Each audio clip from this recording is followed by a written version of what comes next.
So one of the things I realized after last week's talk was that I've got next week's talk developed, but I have a piece missing. And that piece has to do with the mimetic theory of Rene Girard and his followers. So I figured I would go ahead and make this extra recording here for the group so people can, if they are not familiar with mimetic theory, they'll get kind of a general familiarity with all that this entails. So let me begin at the beginning. It was 1987. It was October, my last year of seminary, and I was in the bookstore looking for a book that day because I used to buy a book a day and read a book a day, and I did that for 15 years. And I came across this book, and on the inside of the flyleaf, it said, Raymond Schwager has reversed 3 millennia of biblical interpretation, and I didn't believe it. And so what I did was put the book back on the shelf, and then I went and carried on, and couldn't find a book, went back to that book, bought it, and was introduced to the thought of Rene Girard. Over the years, this was 1987 when I found Schwager's book. And by 1990, I would end up meeting Rene and becoming part of the Colloquium on Violence and Religion, which was founded in 1990. And this is all the Girardian scholars. So this is going to be the introduction both to Rene's thought and kind of my friendship and relationship with him for a quarter century. He finally passed in November of 2015 and was given a beautiful Requiem Mass. And then we had a lovely celebration afterwards with the family. So I should tell you, when I was writing my PhD, the chapter on Rene, I wrote in his apartment next to the Eiffel Tower for 2 weeks. So I had a great time visiting his place there several times near the Eiffel Tower. So here's mimetic theory in a nutshell, and it's going to be kind of a chronology of Rene's books, but there are 4 parts. Okay, so if you've got a pen and paper, you're taking notes, there are 4 parts to the mimetic theory. There is desire is number 1. Number 2 is going to be violence. Number 3 is going to be the development of the evolutionary human being, religion, and civilization. And number 4 is going to be the backbone of all that, and that's the scapegoat. Now, this is the order in which this was produced by Rene. He would come out with Deceit, Desire in the Novel, which was his first major book, in 62. Then in 72, he would come out with Violence in the Sacred. And then in 78, Things Hidden Since the Foundation of the World. And in 1982, 20 years after he started the project, he produced the book, The Scapegoat.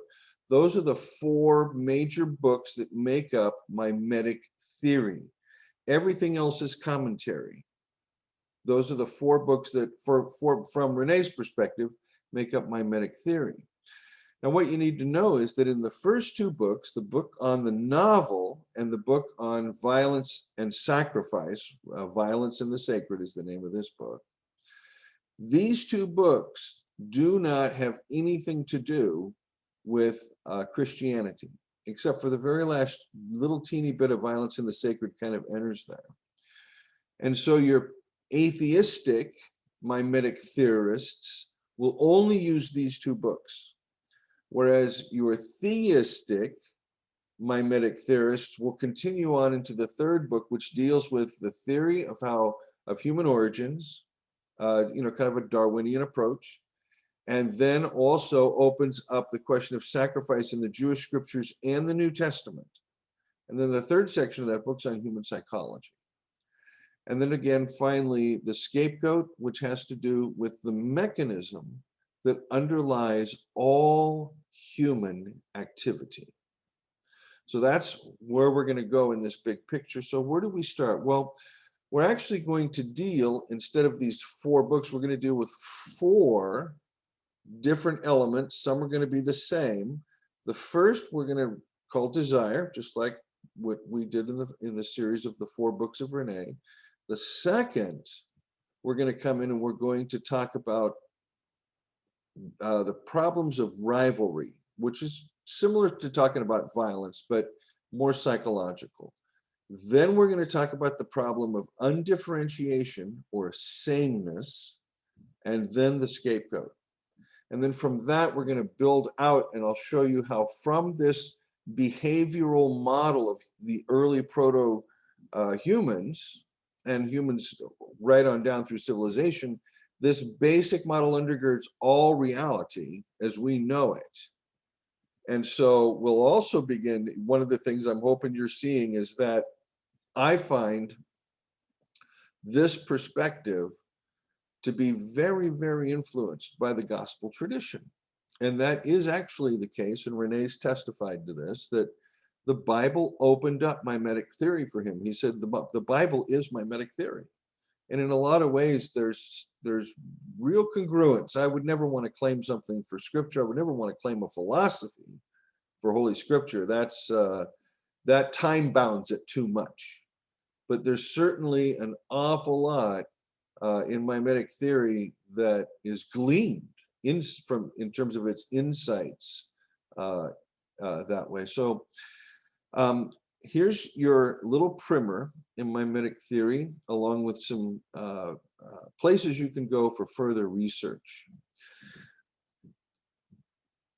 It all begins with desire. Humans are the one creature that after our needs are met, we don't know what to desire. And so we will learn to imitate each other. Now, it used to be thought that children learned to imitate and then they imitated. And that's the followers of Jean Piaget teach that.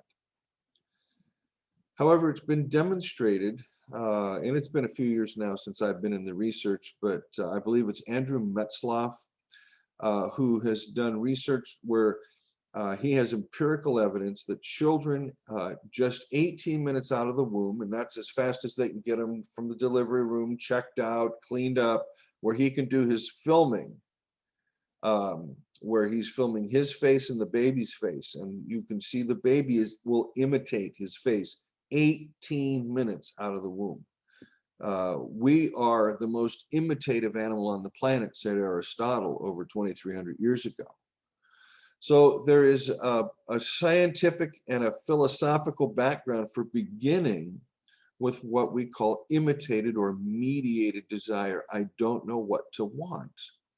And so as a child, I will want what the caregivers around me want, whether they're parents or grandparents or whatever. And my desires are formed in a community.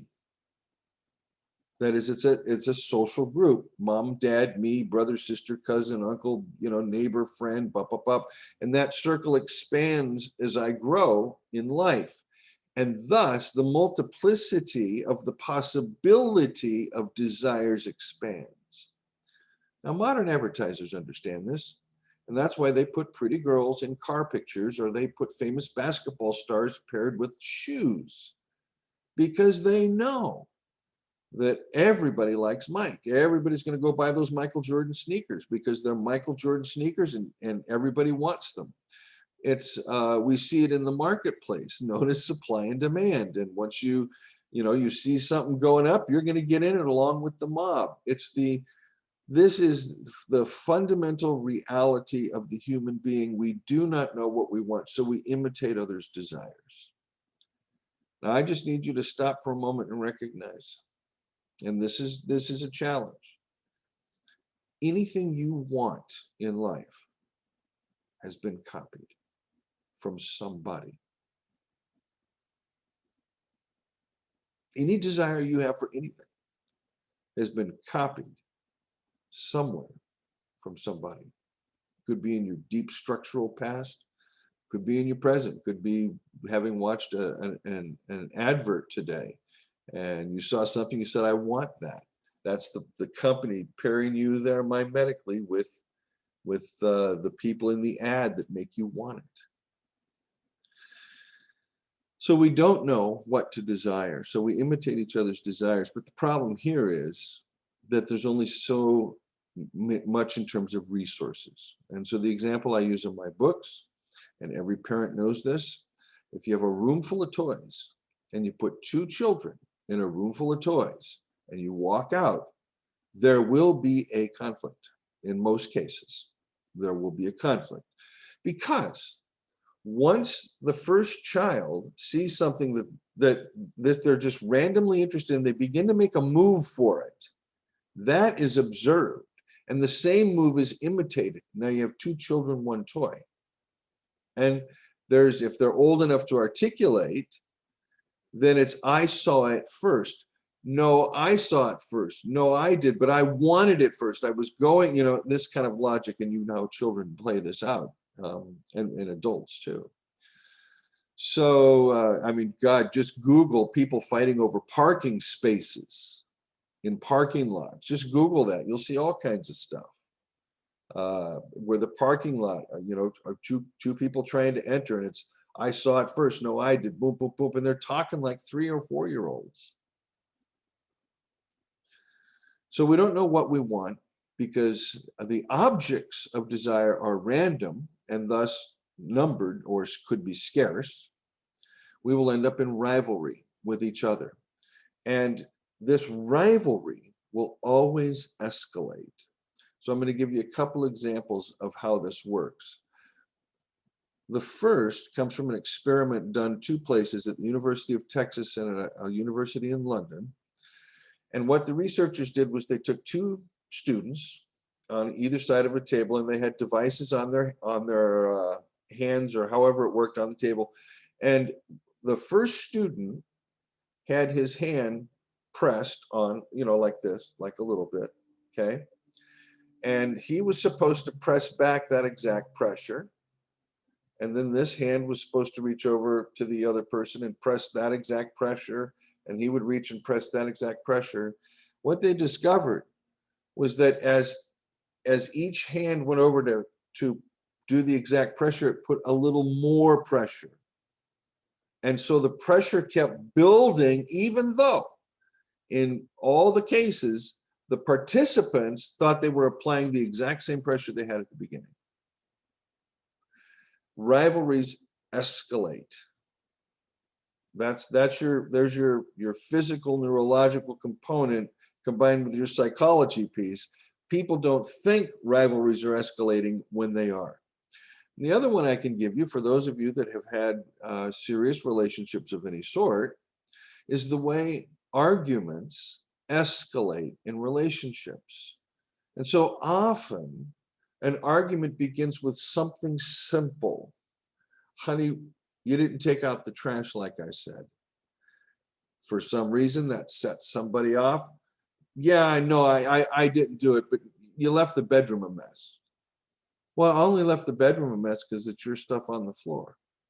Well, I wouldn't put it on the floor if you didn't burn dinner. And then the next thing you know, the thing spirals out of control. And as one party escalates it, the other party escalates it a little higher. And pretty soon the name calling and the blaming are escalating, and it can lead to physical violence, as we know. So the problem with desire, when it's imitated, is that it leads ultimately to violence. Now, as humans are emerging, that we're a species that emerges from the primates. As we are going through this evolutionary process, and it's taking millions of years to do this, so please, at this point, you need to start thinking in much, much bigger chunks of frame as I'm talking about different things like 10 and 2,500,000 year epochs is how you need to think, or even million-year epochs early on. As the human is evolving, there are a number of things that are going to happen. The first is that our brain capacity enlarges. So when you study anthropology, you'll notice that as they move through the evolutionary lineage, the brain gets bigger and bigger. The cranium has to expand as well. The second thing that happens is that the brain divides. And that divide has two hemispheres, and that hemisphere is connected by a web called the corpus callosum that allows communication between the two spheres. And as this is all developing, what are also developing are the things that run the human being called mirror neural networks, but with mirror neurons. And what mirror neurons are is they are that piece of our brain, which is the Xerox copy machine, which allows us to imitate and thus grow. We all learn by imitation. Take a deer, for example. A deer does not learn by imitation. So a baby deer and a mama deer will go out, and the mama deer doesn't tell the baby deer, you can't eat that plant. The baby deer is working off absolute instinct and DNA coding at that point. It smells the plant. Its coding has a social memory. Its instinct is I can't eat that plant, and it moves on. Humans don't operate that way because in this enlarging of the brain, we also gained something else that is both a blessing and a curse. And what we gained there was what we want to call bicameral consciousness. We became aware of ourselves, as egos. That's something we gained. We are no longer primates, part of a pack. We're not birds, part of a flock. We are no longer in this milieu of being ants that are whatever ants are in. There's a murder of crows, flock of seagulls, everything, every group has its name. We are now out of that and into this sense of there's an I here. I'm conscious. I have a story. I'm aware of myself. Down in a million years later, Girard will see this blossoming in the Enlightenment in the category of the individual, and that the rugged individual of American pioneer myth and all of this. And it's this category of the individual, the I, the consciousness we became early on with this, we developed early on in the species. This now is the problem we're faced with. And we'll come to that in a moment. So this is desire, and it leads to rivalry. But there's another phenomenon here. In this rivalrous context, the two fighters end up more and more in the fight looking like the other. Blows are exchanged for blows, words for words, and so you can't differentiate them. In that is the problem, because where things are undifferentiated or the same, this thing that's called an I gets obliterated, the ego.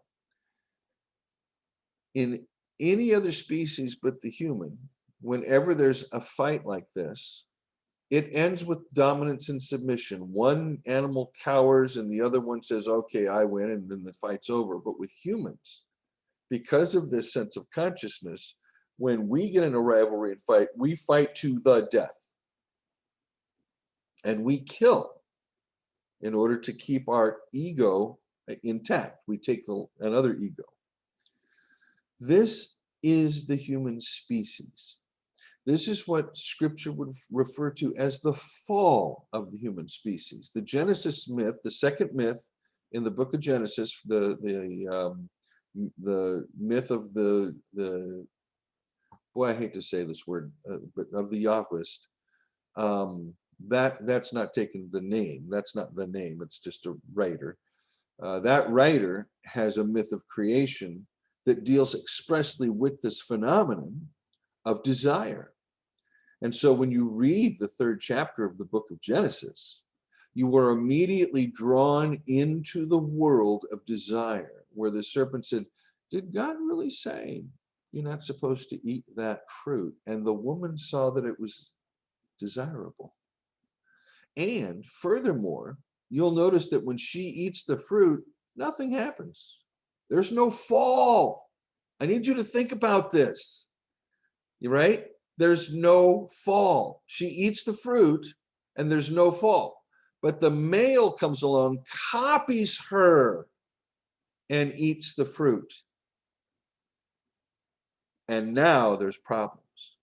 Now, these problems, as we'll talk in a minute, are going to lead to another set of problems. This dueling brothers who battle to the death over the question of sacrifice, interestingly enough.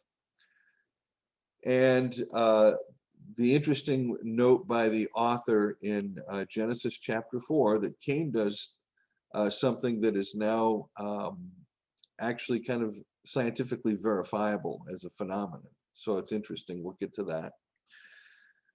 But you have this Genesis myth observing these same phenomenon in the same kind of sequence that mimetic theory does. The problem of undifferentiation is this. If we both want the same thing and we begin this fight, as it escalates, even though we may have been very different before, we begin sounding the same. So we can we start the name calling. You know, you're an idiot. No, you're an idiot. Well, you're dumb. Well, you're dumb. And we do that. Just this repetition. And that's how you can see, as you watch arguments develop, and this is even true on the news and in political arguments out there today, as you watch this name calling escalate, boom, boom, boom, boom, boom, you'll see where the end game is. You'll know by how fast it's escalating when it's going to go to the next stage.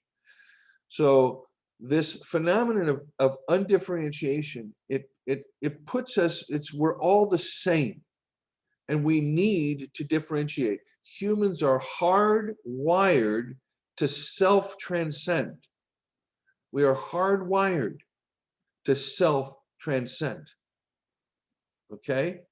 But we do self-transcending falsely when we transcend into another person, mom, dad, brother, sister, uncle, teacher, friend, neighbor, worker, whatever, when we transcend into their desires and we start desiring their desires, and then we end up in problem land.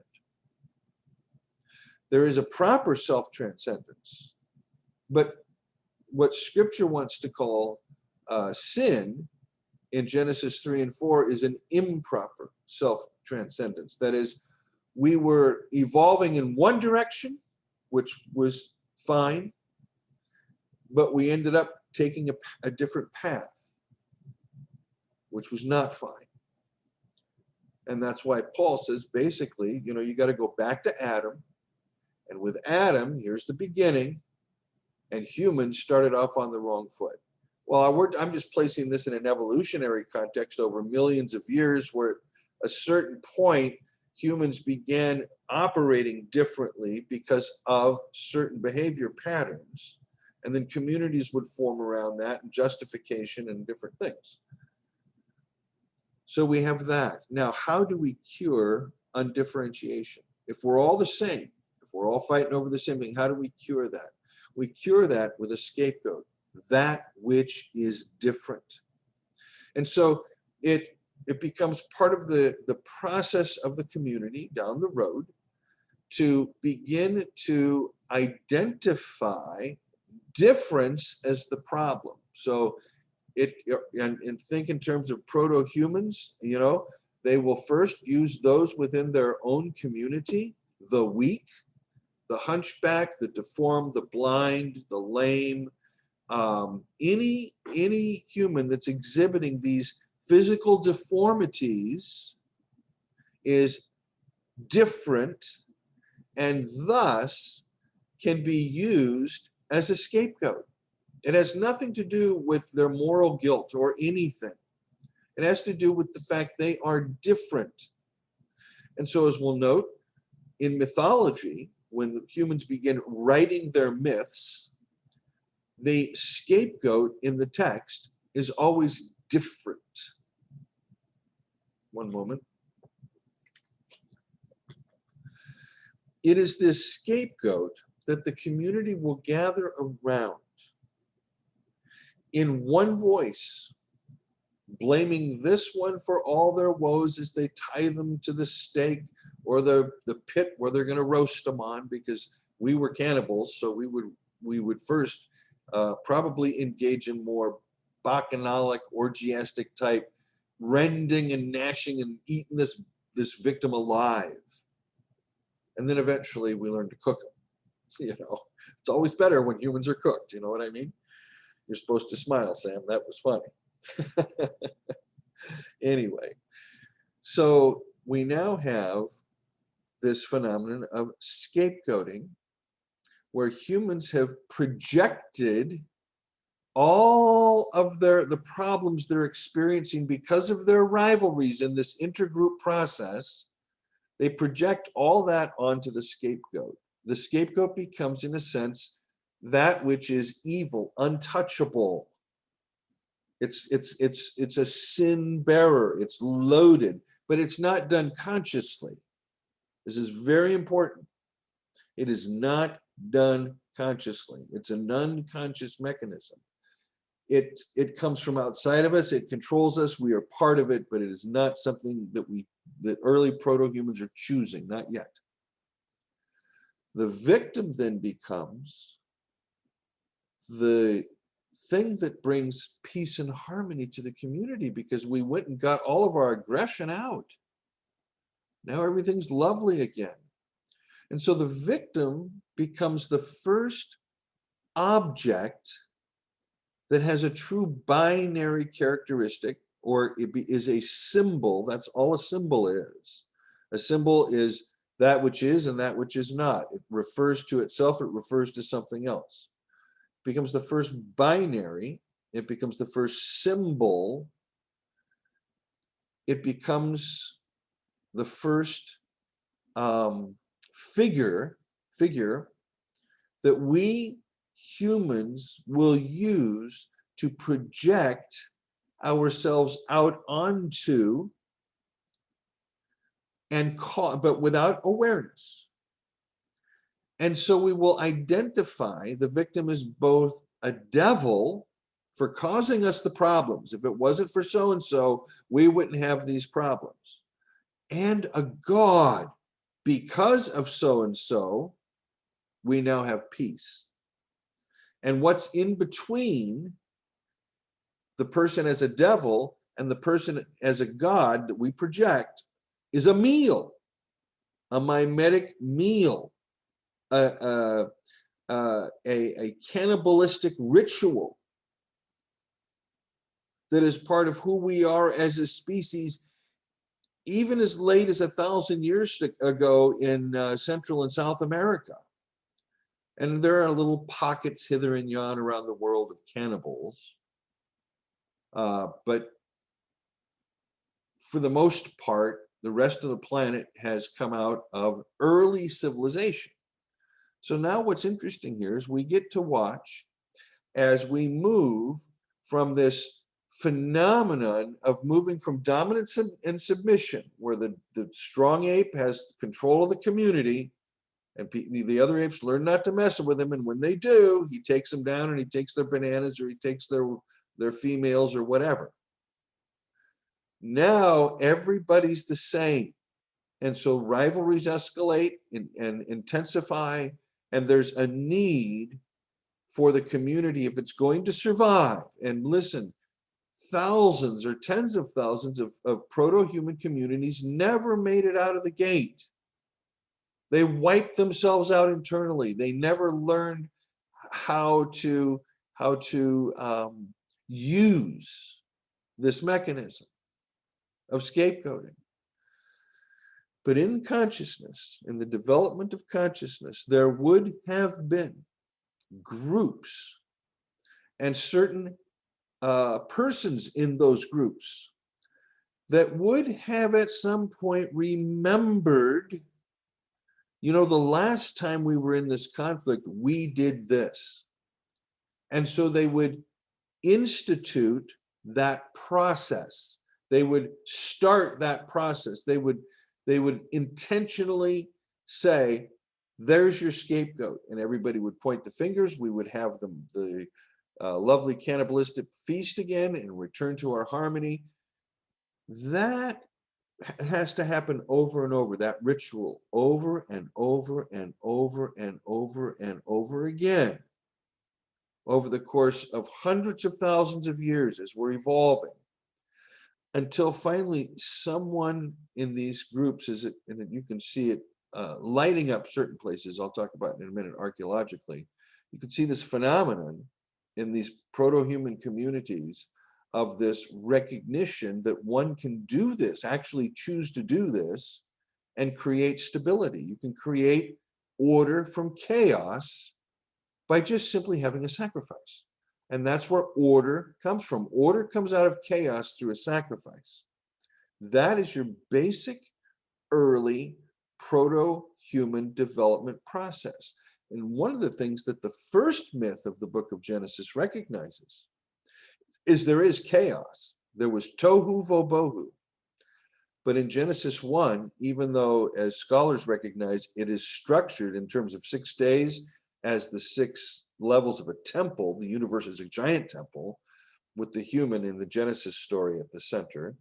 You have this giant temple, but there's no sacrifice. There's no blood. It's the only creation myth without blood. That's what makes it so unique and powerful. Well, we have this development now of the human being throughout space and time. And we look back at proto-history and we say, well, gosh, we're certainly a whole lot better off today than we were then.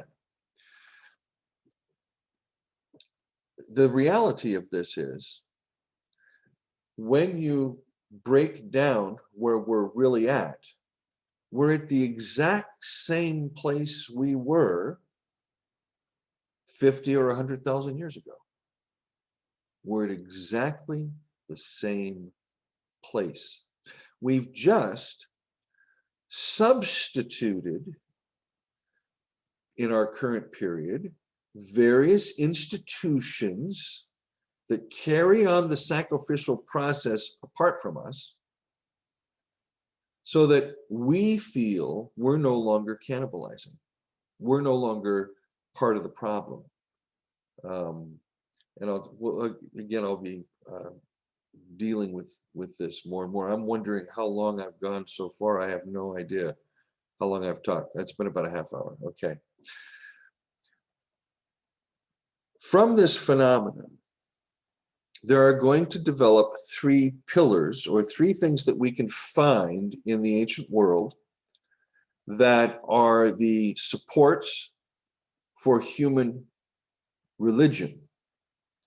These supports for religion are essential because it is upon religion that human culture is built. It's not the other way around.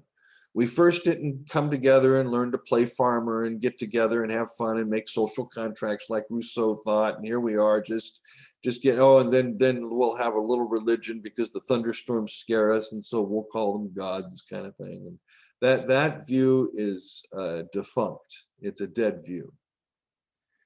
No, we created our gods when we talked about the scapegoats of our sacrificial practice. That's where our gods come from. So these 3 pillars, the first thing we learn to do as human beings, if we're going to survive, if we're going to keep carrying on, is to develop prohibitions. Now remember, in the primates, the big ape has a banana, the other ape wants it, they fight over it, the big ape beats the little ape and takes his banana and goes home. In our case, we fight over the banana till there's death. But for humans in this process, we end up needing that which will be a barrier so that we don't end up imitating And so we create prohibitions. Thou shalt not want the other's banana. Thou shalt not want the other's female. The females of the lead ape, or the the leading hominin at that point, they're off limits. So prohibitions are fundamental to stopping the process of mimetic rivalry and desiring what the other wants. Now, the Apostle Paul made great hay of this in Romans 7. And he says, I wouldn't have known what sin was, except for the commandment, you shall not covet. You shall not desire wrongly. Because Paul says when you desire wrongly, you end up in the same kind of rivalry that Cain and Abel did.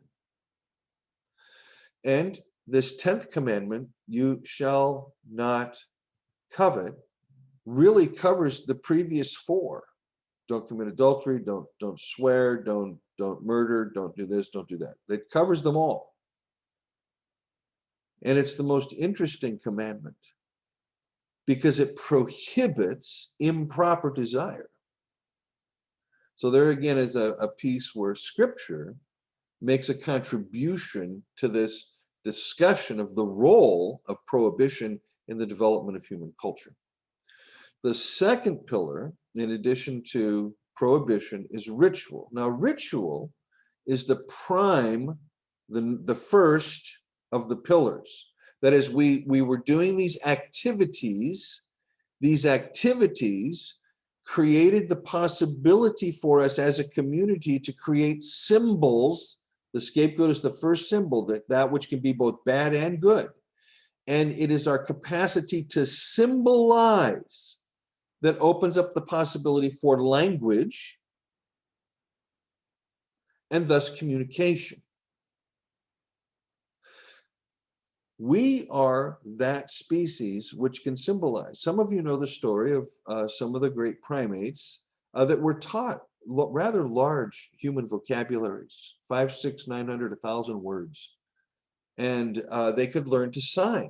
They could sign using sign language with these nouns, or the ability to articulate an emotion. You with me so far? Now, again, all that shows is that here we have these primates that have these linguistic capacities. But what you cannot do with a primate is you can't go to the primate and talk about the apple of my eye. You are the apple of my eye, sweetheart. You can't do that because they're still focused. There's an apple and there's an eyeball, and they cannot see how an apple can be an eyeball, or an eyeball an apple, or how an eyeball can get in an apple. They can't see that. They can't do that. We humans can. We can abstract. Again, this is part of this bicameral right-left thinking that I mentioned earlier. So now you have the primary pillar, which is ritual, which opens up the possibilities for things like language. But also, when you start repeating something with regularity, say every full moon or every harvest moon, you create this ritual calendar. Now you tie ritual to time. And when you do that, you now have to have for this a certain institution that guides and carries on that ritual in the proper manner so that everything keeps working. And then eventually that institution will grow. And so you will need to manage it. Now, in its earliest form, you had shaman who were used that would eventually have to,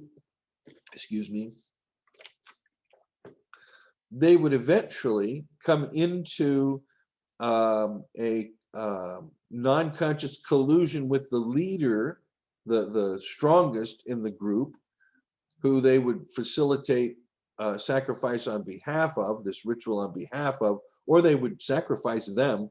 In earliest times, it was the kings that were the best sacrifice because they were truly different. They were above the community. And so they made the perfect sacrifice. Eventually, kings learned that they didn't like the priests a whole lot and that they had to control this mechanism, so they would offer substitutes. And that's where the category of your court jester comes in, because as you know, the court jester is the only one that can make fun of the king and get away with it. But they functioned as scapegoats. That's, again, that's, you're looking at royal courts.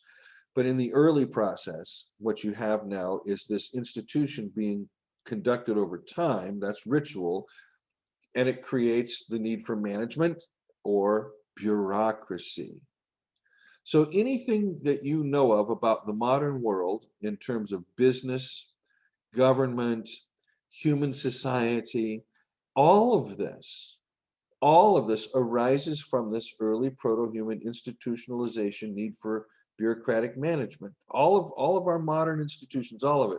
And they all depend upon the importance of hierarchy, because hierarchy is everything as emerging religion develops, and culture, kingship, here in culture, priesthood, here in religion.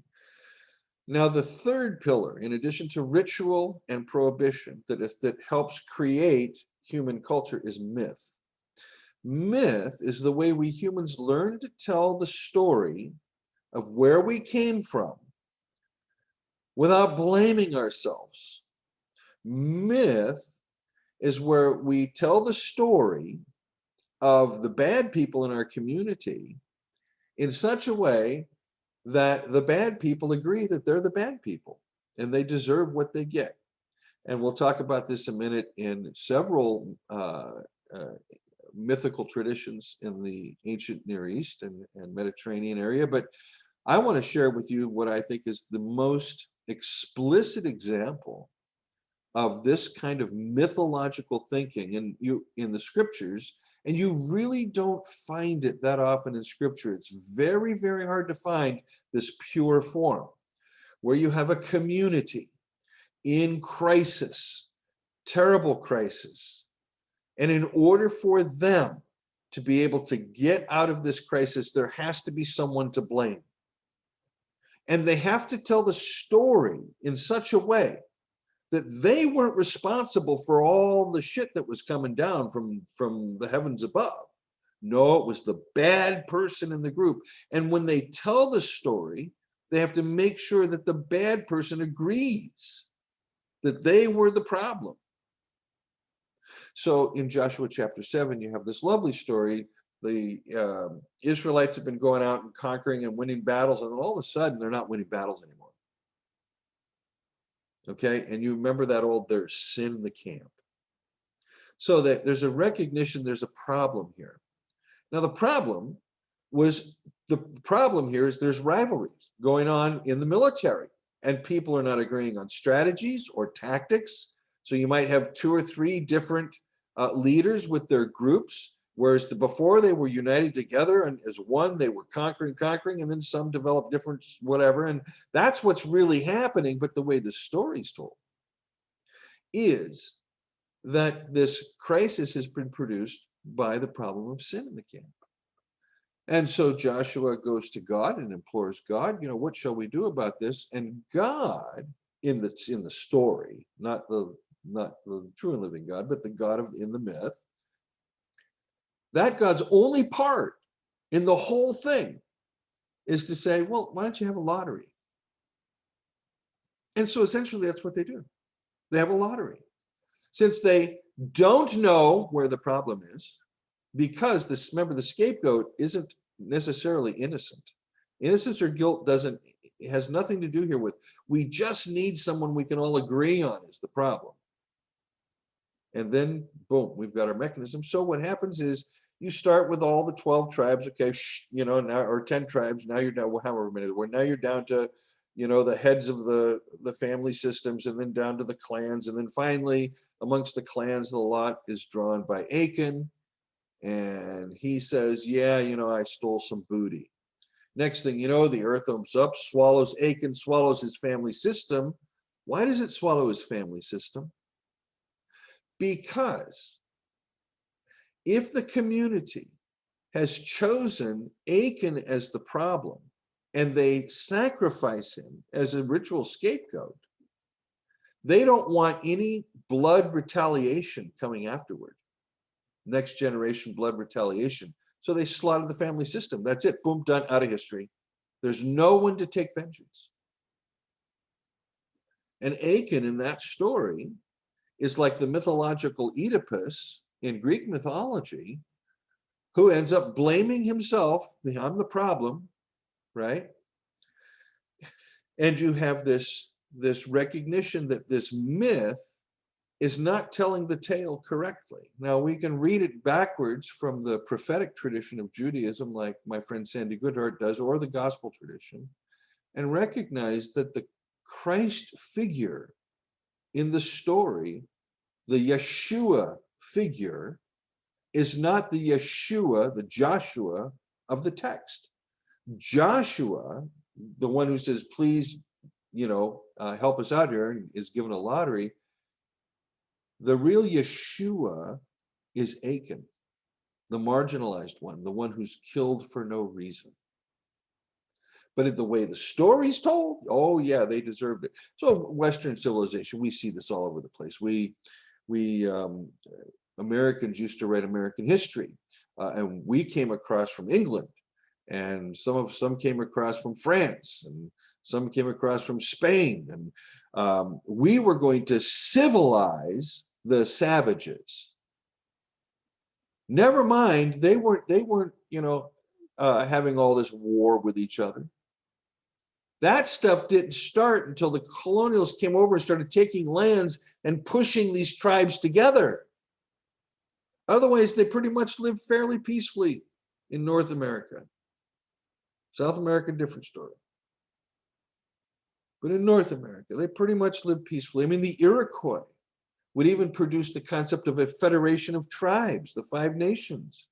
And it was that Thomas Jefferson used as a model for our own United States. But we had this myth, we had to create this myth, this reason that we could come in and slaughter them.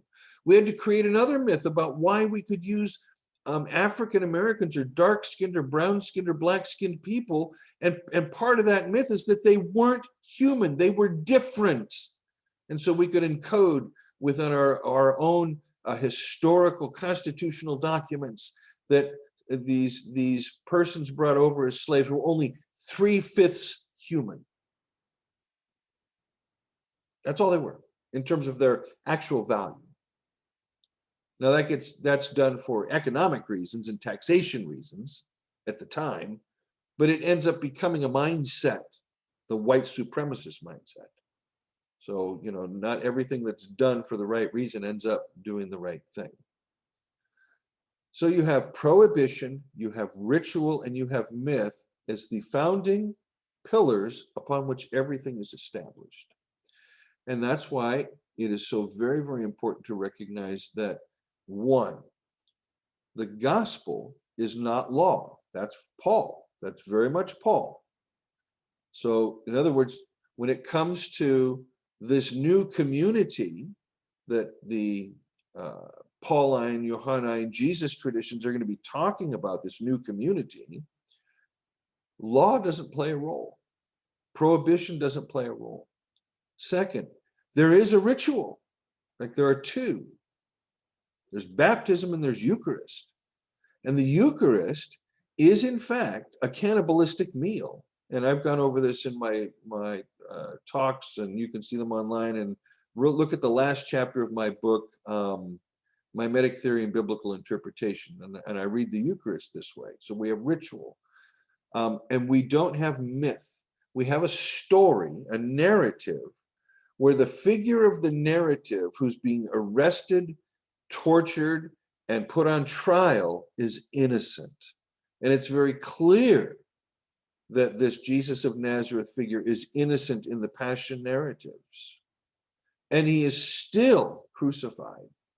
And he is crucified by the crowds, by the all against one, even to the point that the disciples wouldn't stand by his side. They would flee and deny and betray everything they would do. You with me on this? And who remains at the foot of the cross are a couple of women and a beloved disciple. That's it. That's it. It's all that's left. It is important then to note that the resurrection narratives are to women. The first ones to see the risen Christ are to women. Mary Magdala and others. Again, you don't have those recorded because again, we have a 10,000 year history of denigrating females and being stronger than them and oppressing them.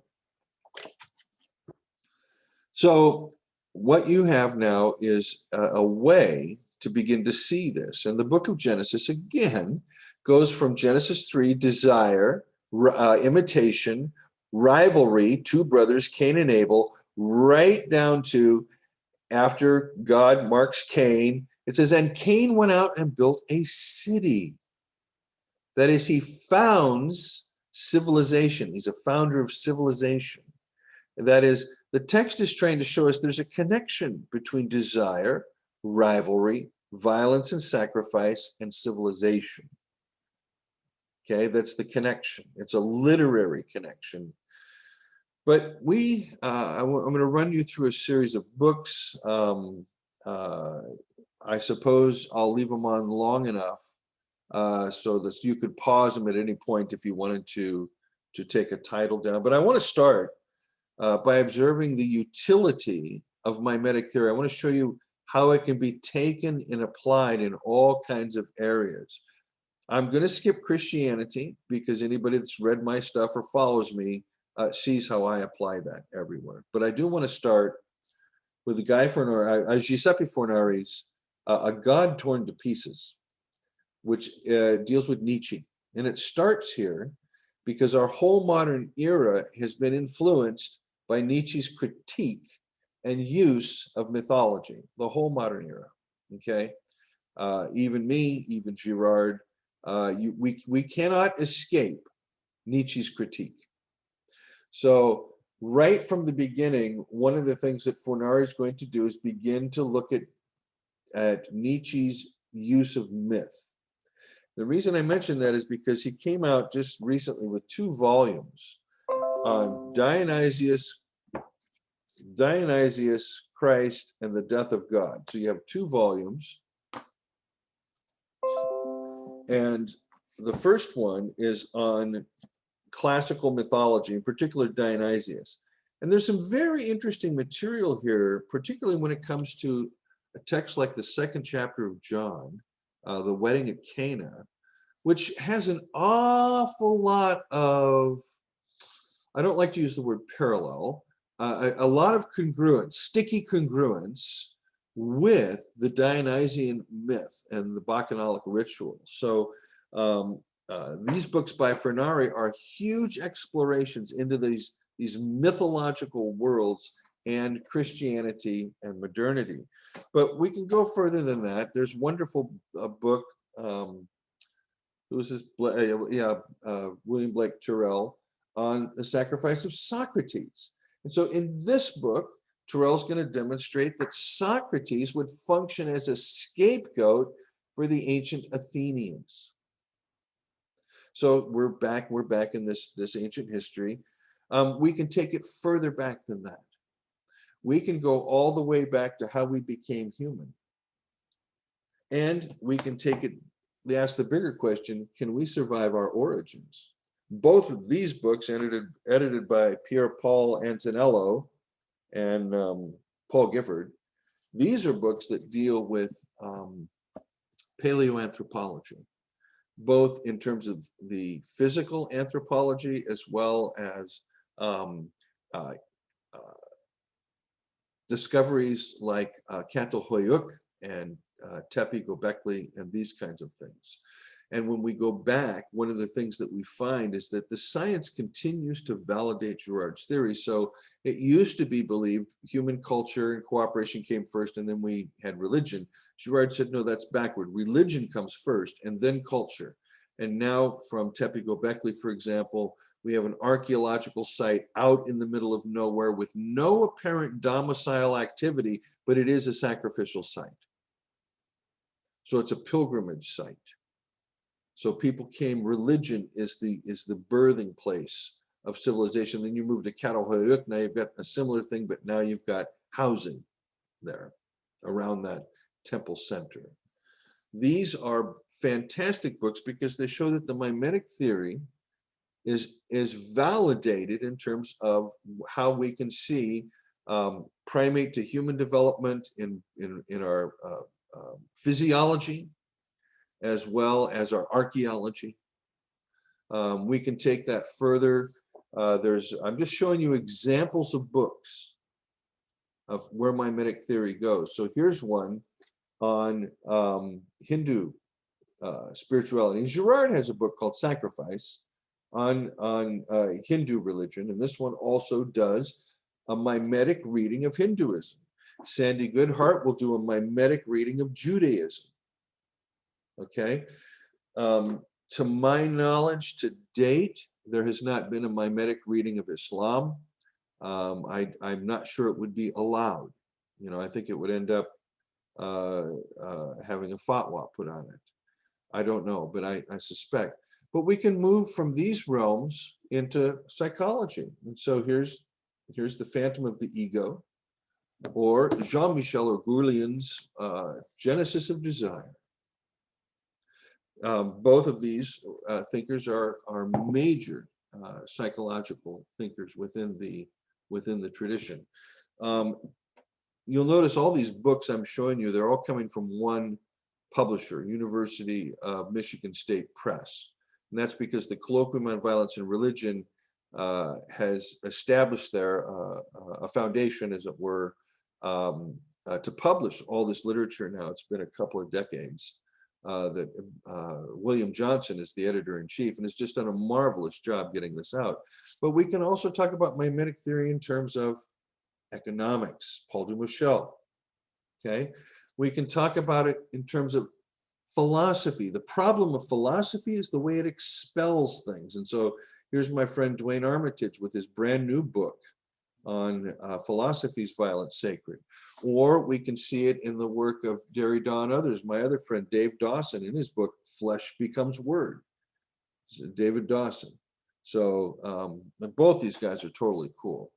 Then this author, I don't know, we get into politics. So we have desire and imitation in international politics, and they're able to show the same phenomenon that we experience on a personal level, now on a macro level.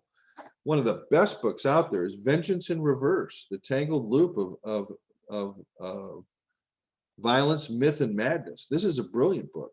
The insight I carry with me from this book is this. When two parties are fighting, they both want the last word. And so they have to figure out who started it. And each side will blame the other for starting it. And until they agree on the origin of the conflict, they'll never be able to agree on its ending. But nobody's going to say they started it. And he says, when you're in major conflicts, searching for who started it never gets a resolution of the conflict. It's vengeance in reverse. So I thought that was quite fascinating. There's also psychopolitics, a kind of a look at macro geopolitical issues through the mimetic psychological lens. There's this book's just called Mimetic Politics, right? And if you wanted an excellent introduction, this series provides it in Wolfgang Polliver's big fat book, René Girard's Mimetic Theory. And Wolfgang, again, I've known since about 1990. The book I would recommend if you're looking for something that deals with the issue of consciousness and philosophy, and is this one by Eugene Webb called Philosophers of Consciousness. And so this now has, I hope, shown you that mimetic theory as a way of understanding the origins of the human species, the development of the human species, the various problems that exist within the human species, and how we have created these false or pseudo structures called religion and human culture, and furthermore, how all of this depends on blood over against a message from the true God, who has to come into this world of religion we've created. We created this world of religion. And then on Thursday's talk, I'm going to talk about what revelation is. And I hope your mind will be sufficiently blown when you realize that we create, through false self-transcendence, we create a God concept. And it's into that God concept the living God has to come, because the living God is not like our God concept. And so the God concept we have has to go in order for us to see the living God. That's where we're going with this next Thursday. So thanks, guys, for joining me here today. I'm going to turn this off. We're done.